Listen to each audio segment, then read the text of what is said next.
যখন জামাই হুট করেই বলে কোথাও ঘুরতে নিয়ে যাবে, তখন থেকে শুধু মনের মধ্যে নাচের ফুরফুরানি চলে, আর সেই ফুরফুরানি নাচতে নাচতে পুরো বাসাটা দেখিয়ে দিব। সো হ্যালো গাইজ, আসসালামু আলাইকুম। আকি bright new blog is Etsy. কেমন আছো সবাই? আই হোপ সবাই ভালো আছো। তোমাদের দোয়ার আল্লাহর রহমতে আমি অনেক ভালো আছি। কি আমাকে পুরো ভূতের মতন লাগছে তাই না? সবকিছু মাখাটা একটু বেশি বেশি হয়ে গেছে, তো টেনশনের কোনো কারণ নেই। একটু এক্সাইটেড বেশি ছিলাম, তাই সবকিছু একটু বেশি বেশি হয়ে গেছে। তবে আমার ড্রেসের সাথে এই সাজটা একদম অ্যাডজাস্ট হয়ে যাবে। সেই ছোট্ট থেকে সাজতে আর সাজাতে খুব পছন্দ করি, তাই কোথাও বের হতে গেলে না সাজলে আমার একদমই ভালো লাগে না। আমি যদি বাসার নিচেও বের হই তাহলেও আমি একটু সেজে গুজে বের হই। এই তো আমার সাজটা কমপ্লিট, এখন আমি ড্রেসটা চেঞ্জ করে নিব। দেখো তো আমাকে কেমন লাগছে। এমন ভাবেই সেজেছি মনে হচ্ছে কোনো বিয়ে বাড়ির অনুষ্ঠানে যাচ্ছি। তোমরা অনেকেই বলেছো নতুন বাসার পুরো বাসাটার ভিডিও দিতে, তাই আমি তোমাদের জন্য এই ভিডিওটা করেছি। আমি যে রুম থেকে বের হয়েছি ওই রুমটা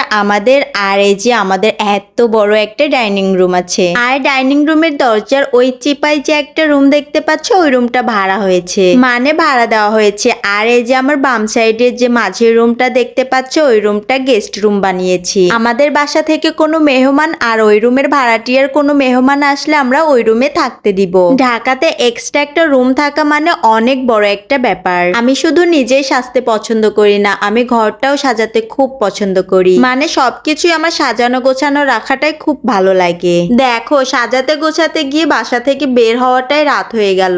রাত হওয়ার আরো একটা কারণ আছে। বের হওয়ার আগে তোমাদের ভাইয়ের সাথে আমার অনেক বড় একটা ঝগড়া লেগেছিল। আমি দুবার রেডি হয়েছি জানো। যদিও আমি বের হতে চাচ্ছিলাম না, কিন্তু তোমাদের ভাইয়া অনেক রিকোয়েস্ট করেছে। আমি তো রাগ করেছিলাম অনেক। আমি তো বলেই দিয়েছিলাম যাব না মানে যাব না, পুরো দুনিয়া উল্টে গেলেও যাব না। বাট ওর মুখের দিক তাকায়া মায়াতে এসেছি। একবার রেডি হয়েছি আর দ্বিতীয়বার রেডি হতে ইচ্ছে করে। তোমরাই বলো, মেয়েরা তো বুঝো যে রেডি হতে কতটা সময় লাগে আর কতটা কষ্ট হয়। যাই হোক, তোমরা কে কে এই জায়গাটা চিনো? যদিও লাইটিং এর আলোতে একটু কম বোঝা যাচ্ছে। এই জায়গাটা কিন্তু খুব সুন্দর, বিশেষ করে রাস্তাটা। এই তো অনেক কষ্টের পর ফাইনালি আমরা ডিসকাউন্ট পাওয়ার রেস্টুরেন্টে চলে এসেছি। তবে সেই রেস্টুরেন্টে আমি যাইনি, তোমাদের ভাই আর আমার দেবর মিলে সেখানে গিয়েছিল। আর এই মেনু কার্ডটা আমাকে নিয়ে আসছে, বলছে কি খাবেন। বলছি রেস্টুরেন্টে খাবো না, আজকে ভাবের হাতে রান্না খেতে যাব। আর হ্যাঁ, এটা আমার দেবরের দোকান। এখানে ম্যাপ, ফটোকপি, অটো কার্ড সবকিছু প্রিন্ট করতে পারবে। যদি কেউ সাভার, নবীনগর, পল্লী বিদ্যুৎ, বাইপেলের মধ্যে থাকো তাহলে এখান থেকে সবকিছু করিয়ে নিতে পারবে। খুবই অল্প খরচে আমার দেবর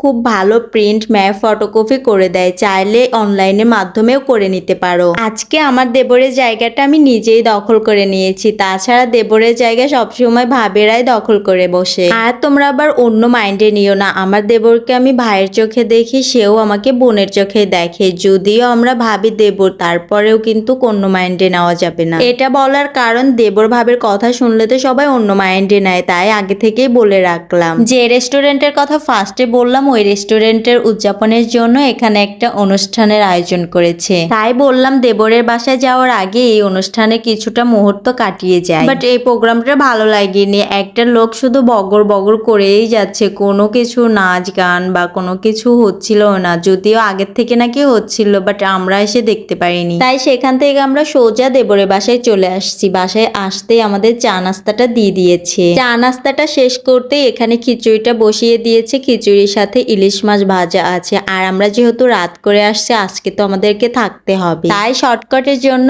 ইলিশ মাছ ভাজি আর খিচুড়িটা থাকছে। আর আজকে সারা রাত তো শুধু আড্ডা হবে। এটা আমার দেবরের ছেলে, মানে আমাদের ভাইস্তে। তো এখন আমি এখানে ভাইস্তের সাথে দুষ্টামো করতে থাকি। তোমরা এরকম আরো নিউ ভিডিও পাওয়ার জন্য আমার চ্যানেলটাকে সাবস্ক্রাইব আর পেজটাকে ফলো করে রাখো। এ পর্যন্ত শেষ করছি। Thank you so much. ভালো থাকবা সবাই। আল্লাহ হাফেজ।